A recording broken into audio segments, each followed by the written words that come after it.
Prof. Juanda, audionya boleh dibuka, Prof. Kami masih belum bisa mendengar, sepertinya masih di mute. Oke. Baik, Prof. Sambil memantau ya, Kedengaran? Prof. Juanda, kalau Ya. kita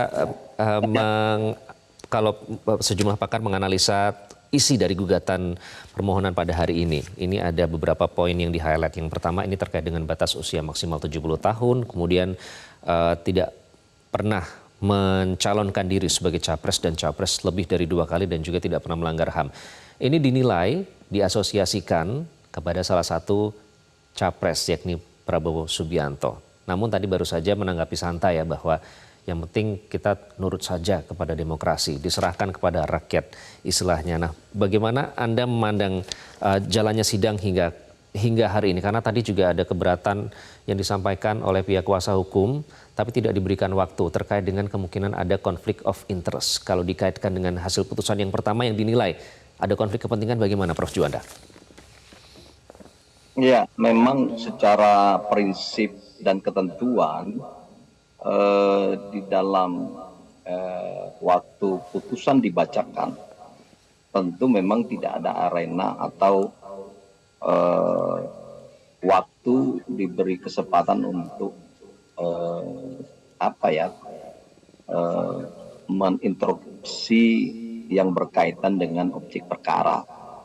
Tetapi paling tidak ya, walaupun itu tidak dimungkinkan sesuai dengan ketentuan, tetapi sebaiknya tadi ya tidak ada salahnya mungkin mendengar saja sepanjang itu tidak terlalu panjang ya. Tetapi karena ini adalah berkaitan dengan yang diinterupsi itu adalah kedudukan Pak Anwar Usman itu sendiri, maka kemungkinan itulah mungkin tidak diberikan kesempatan. Walaupun memang tidak memberi kesempatan itu juga tidak salah, tetapi kalau ingin memberi kesempatan juga lebih bagus ya. Nah itu pasti kekecewaan. Tapi memang dalam hukum acaranya memang tidak ada pemberian kesempatan kepada pihak-pihak lagi untuk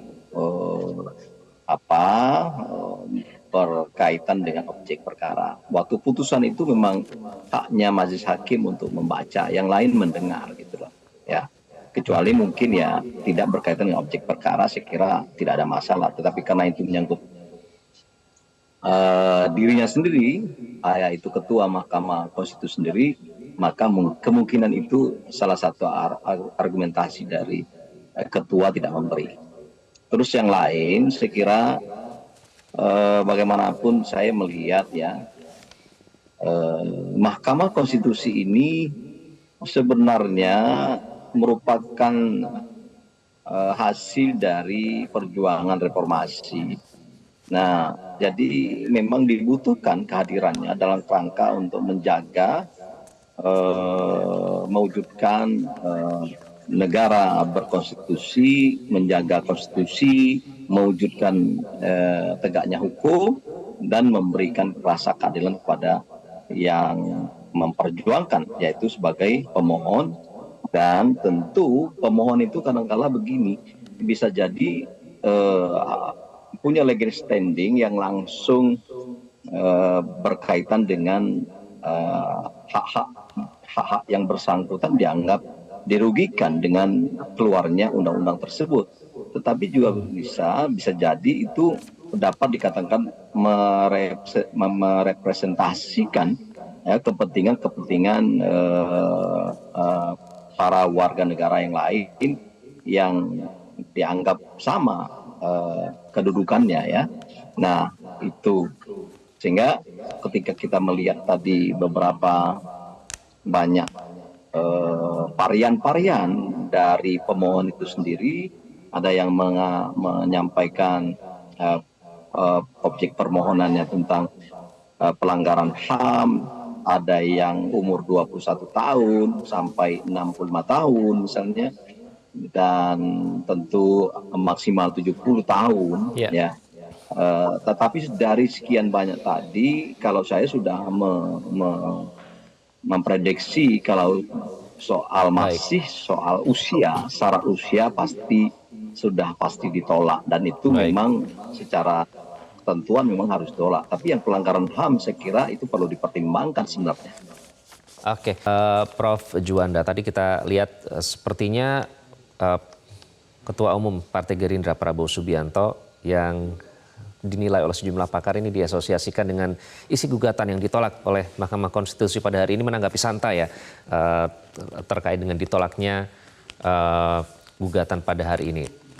Bagaimana Anda melihat marwah dari Mahkamah Konstitusi sendiri kalau jalannya sidang sejak yang kemarin menolak gugatan batas usia minimal namun ditambahi dengan klausul pernah menjadi kepala daerah dan kemudian hari ini yang menolak seluruhnya gugatan batas usia maksimal capres 70 tahun beserta dengan tidak pernah melanggar HAM dan juga tidak pernah mencalonkan lebih dari 2 kali. Bagaimana Anda melihat jalannya sidang hari ini setelah dibacakan putusan, apakah bisa mengembalikan kredibilitas para wakil Tuhan ini setelah kemarin dinilai syarat politisasi, Prof. Juanda?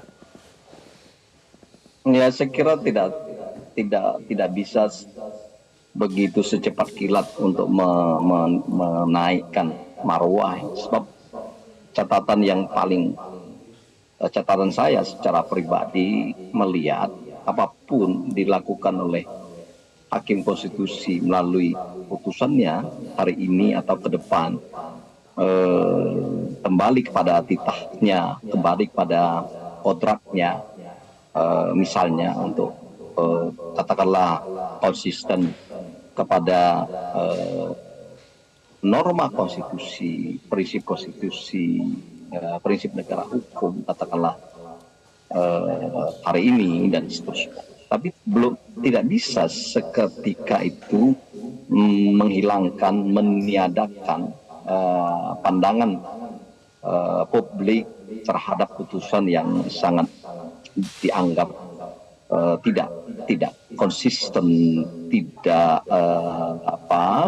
sesuai dengan prinsip-prinsip konstitusi sebagaimana yang telah saya jelaskan tadi. Itu tidak bisa menghilangkan begitu saja, karena catatan ini sampai kapanpun ya, karena ini menyangkut negara ya, menyangkut kepentingan bangsa ke depan. Ini adalah menyangkut Baik, Prof. nasib bangsa, orang yang nomor 1 atau nomor 2 yang diputuskan kemarin itu. Jadi tidak bisa coba-coba dan mempermainkan secara non hukum, apalagi secara politik.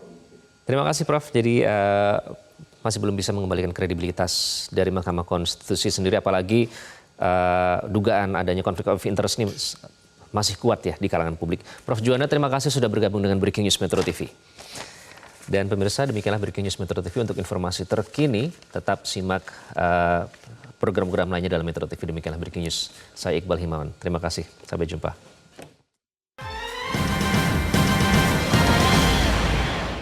Jelajahi cara baru mendapatkan informasi. Download Metro TV Extend sekarang.